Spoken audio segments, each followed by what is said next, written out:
우리가 성경에 보면은 모든 사람은 이 세상에 태어날 때부터 내가 가지고 있는 문제를 가지고 태어나고 또 그 문제 때문에 인간은 고생하고 살아갑니다.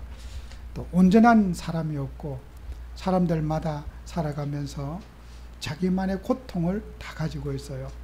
그래서 우리 예수 믿는 하나님 자녀들은 자기가 가지고 있는 내가 치유받고 고쳐야 될 부분이 무엇인지 우리는 평생을 통해서 또 쉽게 내 문제를 생각해서는 안 될 겁니다. 개개인마다 있는 문제들은 평생을 또 안고 가야 될 자기 십자가고 또 자기 몫이잖아요. 이걸 누구 원망하거나 또 탓해서는 안 될 거예요. 나는 어떤 문제 때문에 고생하고 어떤 문제 때문에 나는 힘들어 있는지를 개개인마다 자신의 문제들을 가지고 우리 주님과 함께 평생을 풀어가는 그런 삶을 살아야 될 겁니다. 우리는 그래서 하나님의 자녀들은 이 세상의 모든 사람들이 살면서 자신 문제 때문에 고통을 받고 자신이 가지고 있는 문제 때문에 인생이 어려움을 당하는 경우가 대부분이지요. 타인의 문제보다는 본인에게 있는 문제 때문에 고생하고 살아요. 그래서 이스라엘 백성들이 출애굽을 하고 나서 신명기 6장 18절 19절에 보면은 하나님께서 이런 말씀을 하시죠. 여호와께서 보시기에 정직하고 선량한 일을 행하라. 그리하면 내가 복을 받고 그 땅에 들어가서 여호와께서 모든 대적을 내 앞에서 쫓아내시겠다고. 이렇게 우리가 이스라엘 백성들은 400년 동안 노예 생활하면서 그들은 인격적으로 또 삶에서 정상적인 것을 배우지 못하고 살아온 정말 불행한 인생의 과거를 가지고 있어요. 오랜 세월 동안 정상적이지 못한 인격을 가지고 이제 그들이 하나님을 믿고 출애굽을 했어요. 그래서 광야 생활하면서 하나님께서 이스라엘 백성들에게 말씀하셔요. 정직하고 선량한 일을 행하라. 이스라엘 백성들이 내가 정직하지 못한 것을 이스라엘 백성들은 몰라요. 내가 정직하지 않은 것을 그들은 몰라요. 그래서 출애굽하면서도 모세가 십계명을 받으러 시내산에 올라가서 하나님과 기도하고 올라왔을 때도 아론과 그의 백성들이 금송아지를 섬기는 그런 정말 룰을 범하지요. 근데 백성들은 어떻게 해요? 회개하지 않아요. 모세 혼자 잘못을 뉘우치지 백성들은 잘못을 변명하고 합리화하고 주장해요. 우리가 어떤 아론도 변명하고 거짓말하고 합리화하고 이렇게 죄는 회개하기보다는 합리화하고 정당화하는 쪽으로 이스라엘 백성들은 출애굽한 하나님 자녀들이 그렇게 이제 나가는 거예요. 모세는 혼자 가슴을 찢고 회개하고 막 정말 돌판을 집어 던지고 그렇게 막 하나님 앞에 회개한다고 난리를 치는데 백성들은 회개에는 관심이 없어요. 어떻게 하면 이 일을 모면해 나갈까? 어떻게 하면 이 일을 내가 저 모세의 화내는 것에서 내가 진노해서 피할 수 있을까? 자기 방어의식만 생기고 있지 이스라엘 백성은 회개하지 않아요. 우리는 정말 실로 회개하는 사람은 아름다운 사람이고 하나님의 은혜를 입은 사람이에요. 여러분 죄는 사람의 마음을 어둡게 합니다. 그리고 죄 지은 사람이 성경을 보면은 죄를 합리화하는 쪽으로 성경을 해석하게 되는 거예요. 죄는 사람을 더욱더 어렵게 만드는 거예요. 그래서 우리가 죄를 회개한다는 것은 정말 나를 죽음의 자리에 십자가의 자리에 내가 내를 죽이지 않으면 죄는 인간은 회개할 수 없는 거예요. 정말 내가 그리스도와 함께 죽어야만이 내가 회개할 수가 있지. 내 의지로 내 자존심을 내려놓고 내 수모를 내려놓고 나를 주님 앞에 회개하기는 불가능한 거예요.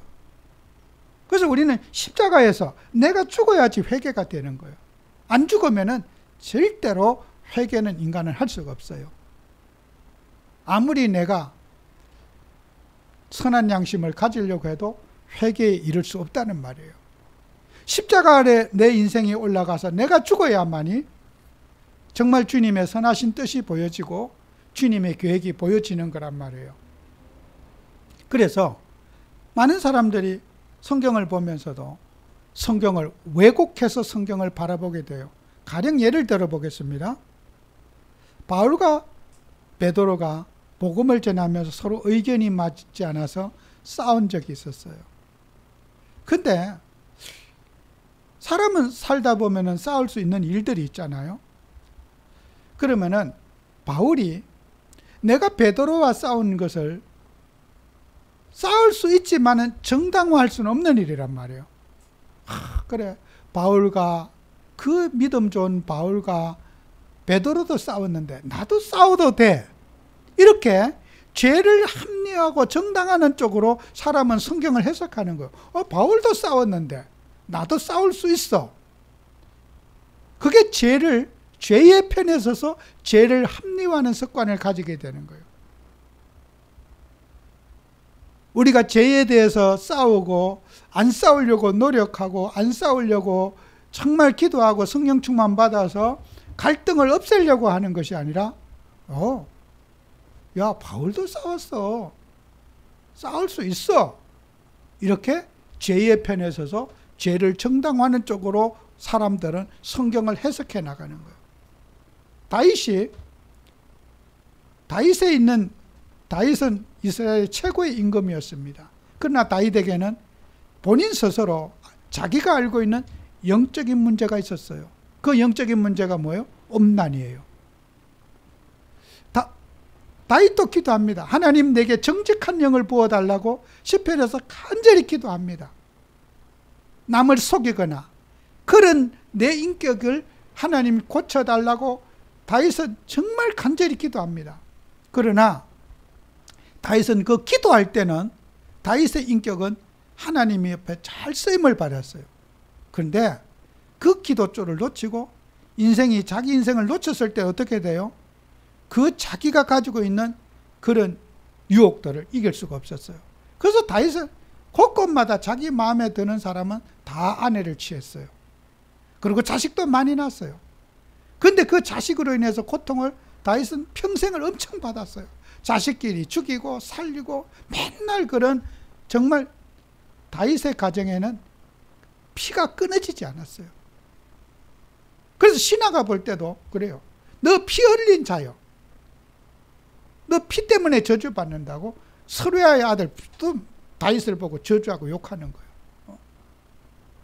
다윗의 인생에 있는 자기가 치유받아야 될 그런 부분을 다윗도 그랬으니까 그럴 수 있어. 그것은 뭐예요? 죄의 편에서 죄를 합리화하고 그런 사람은 아무리 성경을 봐도 성경을 죄 짓는데 성경을 이용하게 되는 거예요.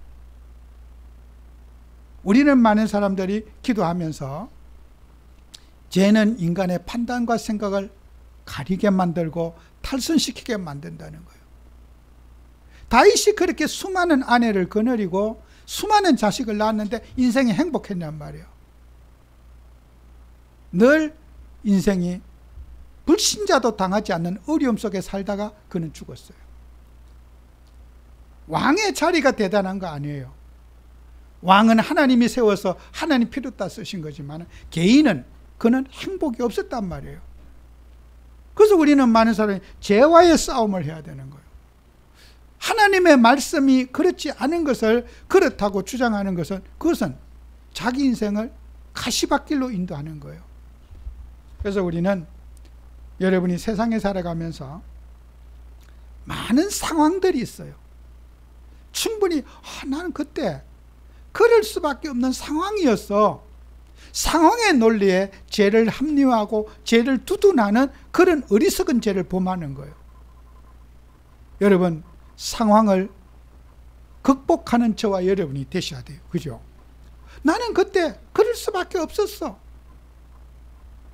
자기의 상황의 논리에 그걸 자기를 위로받고 자기가 그 속에 빠져서 거기에서 하나님의 말씀을 놓치고 상황에 물들어 가는 거예요. 그 상황에 제일 승리한 인물 중에 한 분을 뽑는다면 저는 창세기 39장에 요셉을 들 수가 있어요. 요셉은 청년에 가장 혈기가 난무하고 청년의 피가 끓을 그 나이에 보디발의 집에 노예로 팔려갔어요. 요셉의 정직함과 요셉의 그런 순전한 마음을 보고 보디발이 감동을 받아서 내가 지금까지 노예로 거느려 본 사람 중에 저렇게 요셉처럼 정직하고 마음이 바르고, 야, 저 사람은 내가 요셉을 가정의 총무로, 나는 밖에 정치하는 일에 업무에 그 바로와 같이 정치하는 일에 몰두하고 가정과 집안의 모든 이런 경영은 내가 요셉한테 맡기는 것이, 나는 두 가지를 할 수 없다. 밖에서 왕과 같이 함께 백성을 돌보고 정치하는 일은 굉장히 바쁘고 정말 신경 써야 할 말인데, 가정의 일은 내가 두 가지 할 수 없으니까 가정의 일은 요셉한테 맡기고 전체를 다 맡기고 내가 밖에 정치하는 일에만 몰두해야 되겠다. 보디발이 참 바른 사람이죠. 그리고 보디발은 가정을 잘 파악을 한 거예요. 요셉에게 부탁합니다. 다른 건 다 하죠. 너 조심해라. 청년의 나이에 네가 신경 써야 될 거 충고도 합니다. 내 마누라 조심해라. 보디발은 가정의 아내도 정확하게 보고 있어요. 어떤 여자라는 걸 알고 있어요. 자기가 데리고 사는 여자가 내 아내 이상한 여자니까 함부로 너가 조심해라. 다른 건 네 마음대로 다 하지만 내 아내만큼은 건들지 말아라. 보디발의 말처럼 역시 그 아내가 보디발이 없는 사이에 날마다 요셉을 유혹하고 날마다 했어요. 그리고 그런 짓을 하고 요셉에게 누명을 씌워서 요셉을, 남편을 자극해서 감옥 가게 만들었어요. 여러분, 요셉이라고 하는 인물이 그런 정직을 무기로 사는 사람이 보디발에게 신뢰를 받고 감옥에 가서 간수장들에게 신뢰를 받고 또 밖에 나와서는 바로왕에게 신뢰를 받는 것은 정직이었습니다. 아, 참, 저 사람은 사술이 없고 저 사람은 정직하고 바르구나, 이런 정직을 신뢰를 받은 인물이었습니다. 여러분, 이 땅에 살아가면서도 정말 우리는 남을 속이거나 어떤 이용하거나 그런 성품과 우리는 늘 싸우고, 어떤 유혹을 받더라도 우리는 우리 자신과의 영적인 싸움 속에서 그런 세상의 논리에 빠져들지 않도록 우리는 항상 기도하고 노력해야 될 겁니다. 그것이 우리가 해야 될 일입니다. 불의를 통해서 우리가 성공했다고 자랑하는 것은 결코 그것은 아름답지 못한 거죠. 그래서 여러분과 저는 기도하면서 항상 우리는 하나님 앞에서 이렇게 요셉처럼 어떤 상황에 놓이더라도 신뢰받을 수 있고, 또 그 상황에 물들지 않는, 새 속에 물들지 않고 성경 말씀과 하나님 말씀에 다 기준으로 삼고 판단하고 행동하는 그런 여러분은 지혜와 총명을 받아야 될 겁니다. 우리는 지혜는 다른 지혜가 아니에요. 세상이 주는 지혜가 아니라 하나님의 말씀을 기준으로 살아가는 지혜를 받으셔야 돼요. 그게 성경 말씀에 출애굽기 36장 1절 7절에 있거든요. 이스라엘 백성들이 성막을 짓고 모든 것을 꾸미는 과정에 하나님은 올리압과 브살렐에게 특별한 지혜와 총명을 주셨어요. 하나님의 말씀에 청종하는 지혜를 주셨어요. 자기 머리를 열지 않고 사수를 열지 않고 상황에 맞게 해석하는 그런 머리를 바보를 만들고 말씀에 순종하고 말씀의 지혜를 받아가지고 실천하는 그런 말씀의 은혜를 올리압과 브살렐에게 하나님이 주신 겁니다. 우리는 인간의 사술과 인간의 그런 여러 가지 머리를 쓰는 것, 저는 이렇게 제 개인적으로 저는 태어날 때부터 본성이, 죄송한 표현이죠. 잔머리를 쓰는 거 저는 참 싫어해요. 그런 인간관계. 제가 어떤 분을 이제 만나 소개를 이렇게 하는데, 이분이 어떤 분인가, 이분은 잔머리의 천재입니다. 나도 모르게 그렇게 말했어요. 그분이 웃는 거야. 야씨, 얼굴이 막 상해서 자기를 칭찬해 준 줄 알아요. 잔머리에 이분의 천재니까 이분의 말은 항상 새겨서 들으세요. 내가 처음 만나는 분에게 제가 농담처럼 얘기하지만은 정상적인 말이 없어요. 늘 머리를 써갖고 얘기를 해요. 저분은 잔머리의 천재다. 어떻게 머리가 저렇게 기발할까? 본인은 자기를 칭찬하는 줄 알아. 나는 머리가 좋아갖고 아주 머리에 응용을 잘한다는 자부심을 갖고 있어요. 나는 어떤 일도 그대로 순수하게보다는 한 것이 뭘 돌려가지고 얘기하고 돌려갖고 판단하는 거. 자기는 머리가 천재라서 항상 머리를 잘 돌리는 그런 자부심을 갖고 있는 사람이에요. 그런데 저는 그게 좀 안타까워 보여요. 그래서 내가 이분은 잔머리의 천재입니다. 여러분, 우리가 살아가면서요, 하나님의 말씀에 토달지 않고 순종하는 삶, 말씀이 그렇다면은 그게 아멘하고 그냥 따라가는 거예요. 그죠? 그게 순종의 믿음이에요. 우리는 잔머리 굴릴 필요 없어요. 진짜 굵은 머리. 하나님의 말씀을 붙잡고 말씀이 그렇다면 아멘 그냥 가는 거야. 집에 가서 머리 잡아 돌리느라고 머리 불라 이렇게 고민 많죠. 그죠? 인간의 사술이 아무리 뛰어나고 연구해도 주님의 말씀에 순종하는 자가 주의 복을 받아 누리는 거예요. 출애굽기 신명기 6장 오늘 아까 서론에 말한 대로 18절 19절 있잖아. 말씀에 순종하면 어떻게 된다고 그랬어요? 내 모든 대적을 내 앞에서 쫓아내겠다. 여러분, 완전 복음 속에, 순수 복음 속에 살아가시면은 갈등할 일이 없어지는 거예요. 내 머리를 쓰고 머리를 잡아 돌리면은 잡아 돌린 것만큼 인생이 꼬여지고 복잡해지는 거예요. 인생의 어려움이 가중되는 거예요. 말씀에 순종하고 말씀을 기준으로 살아가고 말씀이 그렇다면 아멘하고 믿고 가고 말씀이 아닌 것에 대해서는 내가 거기에 동의하지 않는 삶, 그게 복음적인 삶이에요. 인생이 행복해지려면 말씀에 순종하고 살아야 돼요.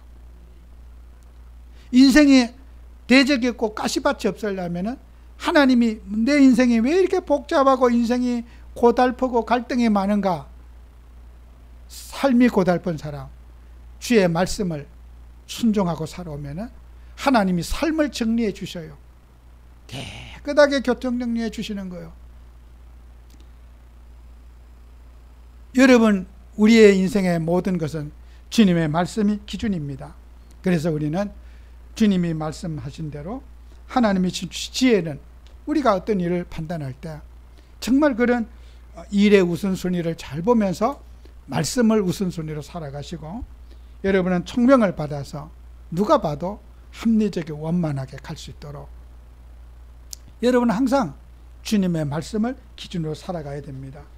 우리가 마지막으로 주님 앞에 살펴볼 것이 있어요. 여러분은 맡겨진 사명을 잘 감당하는 여러분이 되셔야 돼요. 디모데전서 1장 12절 20절에도 바울은 이런 말합니다. 나를 충성되이 여겨 나를 능하게 하신 그리스도 예수 우리 주께 내가 감사함은 나를 충성되이 여겨 내게 직분을 맡기심이니. 그래서요, 하나님이 나를 믿고서 나한테 일을 맡겼다는 거예요. 나에게 직분을, 내가 배신 안 할 걸 믿고 하나님이 나를 신뢰해서 나에게 일을 맡겼다고 하는 거예요. 여러분, 하나님께 신뢰받은 여러분이에요. 하나님이 여러분을 신뢰하고 있는데 하나님을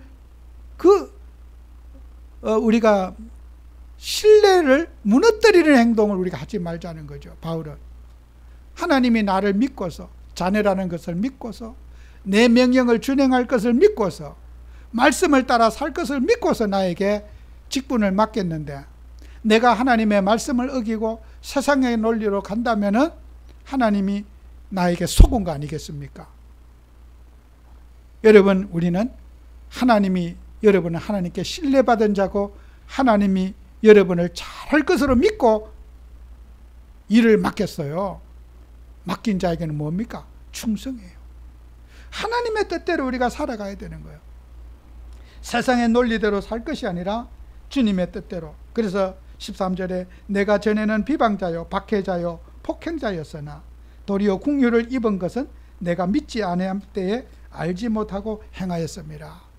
내가 그리스도를 몰라가지고 정말 나는 비방했고 예수님 믿는 사람을 핍박했고 또 그들을 폭행했던 그런 내가 사람이 이제는 예수님의 편에 서서 예수님께 충성하는 내가 사람이 됐다. 나는 과거 인생은 뭐요? 죄인 중에 내가 괴수라. 가장 세상에서 무가치한 사람이었다. 나쁜 사람이었다. 근데 지금은 나는 이제 하나님의 그 신뢰를, 그런 나쁜 오명을 내가 벗어버리고 새로운 사람이 되어서 이제 하나님의 신뢰를, 그런 나쁜 사람을 믿어주고 선하게 살 것을 믿어주신 그 하나님께 보답하면서 나는 살기를 원한다는 거예요.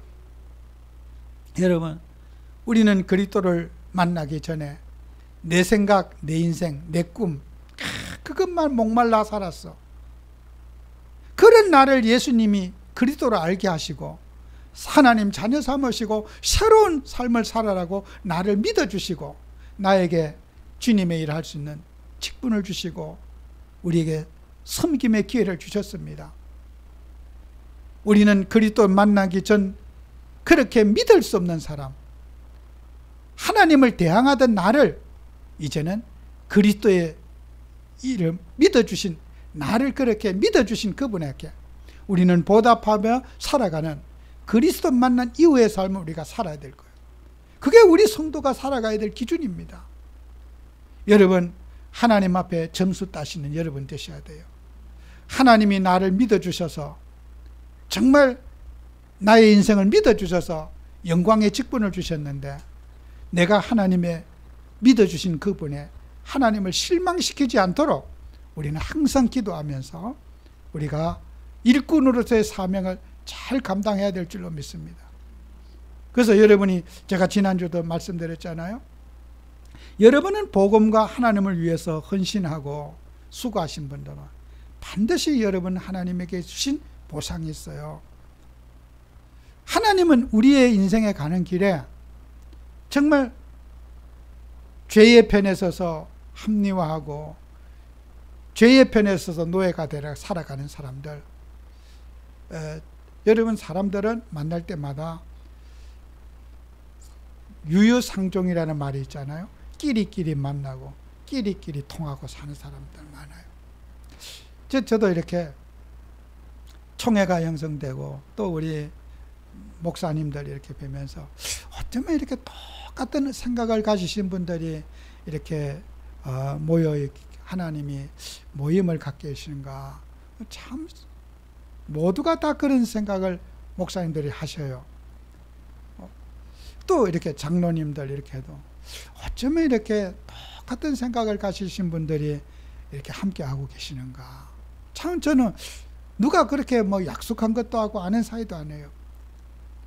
여러분, 우리가 삶에서요, 항상 여러분은 인생의 기준을 바르게 삼으셔야 돼요. 세상이 어떠할지라도 우리는 하나님 말씀을 가지고 판단하고 행동하고, 또 우리는 정말 주님 앞에 서서 어떤 문제를 풀어가는 증인이 되셔야 됩니다. 그래서 저도 이렇게 목회하면서 이렇게 평생을 이제 우리 장로님이 교회, 직장, 뭐 그것뿐이 없어요. 평생을 저렇게 수고하시고 애쓰셨는데 이제 참 하나님 마무리를 어떻게 정말 이게 답니까? 제가 늘 질문을 많이 했어요. 하나님이 주신 뭐 보상, 우리가 보상을 바라고 산 건 아니지만은 하나님께 질문을 참 많이 해봤어요. 정말 교회와 직장, 가정뿐이 모르고 이날까지 살아왔는데, 그러니까 이번에 정말 제가 금요일 저녁에 문자를 보고, 아, 그래. 이제 우리 교회 장로님 이제 저기 양주시 부시장님으로 7월 1일 날 가시게 됐어요. 제가 참 하나님이 이렇게 제 마음에 답을 주셨구나. 저는 하나님께 감사했어요. 그죠? 우리가 이렇게 교회 생활하면서 정말 우리 교회 믿음 생활하면서 우리가 삶에서 하나님이 보상이 있고 응답이 있어야지 우리가 주님의 이름이 드러나는 거 아니겠어요? 이 부시장 자리가 다가 아니에요.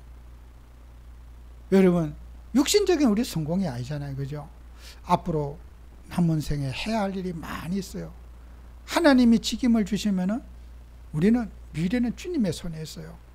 우리가 성공을 위해 사는 거 아니에요. 그죠?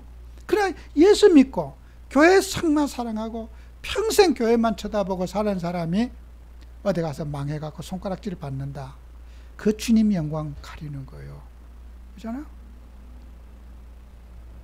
그래 여러분과 저는 기도하면서 정말 주님의 이름을 드리느라 이건 시작에 불과해요. 하나님은 저는 우리 장로님의 가는 길에 우리가 기대하지 않은 많은 일들을 주님이 준비해 놨을 거다. 그죠? 이제는 지금까지 뭐 어떤 업무가 아니라 이제 그런 시장이나 부시장 이런 분들은 지역의 국회의원, 거기 시에는 국회의원이 2분이나 계시더라고요.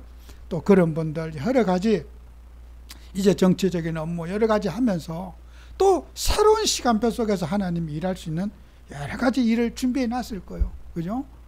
아, 저 사람 못해? 아니에요. 하나님은 그 직임 속에서 하나님이 힘 주시고 하나님이 주시면은 우리가 또 새로운 그런 일들을 주님이 이제 이뤄가는 저는 시간표라고 봐져요. 그래서 여러분 기도하시고 정말 우리는 기도하면서 인생 작품을 만들어 가야 됩니다. 우리 개인의 성공이 아닌 우리 교회의 축복이에요. 그죠? 또 여러분의 축복이에요. 그래서 우리는 정말 예수 믿은 증거들이 여러분의 삶을 통해 나타나야 되잖아요. 남에게 상처 주고 괴로움 주고 야 예수 믿는 사람이 어디 사기나 치고 남 속여 먹고 그런 악명에 높은 우리가 그런 어리석은 자리에 가서 되겠습니까? 탐욕의 눈이 어둡고 그래가지고 어떻게 우리가 예수 믿는 예수님의 얼굴에 먹칠하는 사람이 돼서는 안 되잖아요. 하나님이 그런 직책을 왜 주셨겠어요? 예수님의 이름을 드러내라고 주님이 맡기신 거 아닙니까? 저는 이 오늘 성경 이 본문 제목이 파송된 일꾼, 저는 그 소식 듣고 이 설교 준비한 거 아니에요. 그죠? 제가 이 설교 본문 미리 화요일 날에 준비했고 기도했어요. 근데 이런 사건 제가 금요일 날 알았어요. 제가 계획적으로 이 설교를 제목을 파송된 일꾼 잡은 거 아니에요. 하나님이 제게 주신 거예요. 하나님이 일을 맡기시고 여러분 성경 가면은 진짜 우리는 무에서 유를 창조하고 주님 앞에 큰 그릇이 돼야지 기뻐하는 거 아닙니다. 작은 그릇이라도 깨끗한 그릇을 하나님이 사용하셔요. 임금의 밥상 오릇 큰 바가지 같은 거 임금의 밥상에 안 올라갑니다. 작은 종지지만은 귀 쓰임 받는 그릇이잖아요. 임금의 밥상에 올라가는 그릇, 작은 종지지만은 귀하게 쓰는 그릇을 임금의 밥상에 올라가요. 우리는 큰 그릇이만 좋은 거 아니에요. 귀 쓰임 받는 그릇, 소중하게 쓰임 받는 그릇으로 축복받는 여러분 되시기 바랍니다. 승리하는 여러분 한 주 되시기 바랍니다. 기도합니다. 주님, 우리는 어떤 상황에서도 주님의 사랑을 받으며 주님의 위로를 받으며 주님께 기이 쓰임 받는 그릇이 되기를 원합니다. 정말 우리 사랑하는 성도님들, 주님이 아끼시고 주님이 귀하게 여기시는 그리스도인으로 이 자리에 부르신 것을 감사드립니다. 정말 이번 한 주간도 주님의 사랑을 증거하며 주님의 이름을 세우는 한 주가 되게 해 주옵소서. 예수님 이름으로 기도합니다. 아멘. 찬송가 400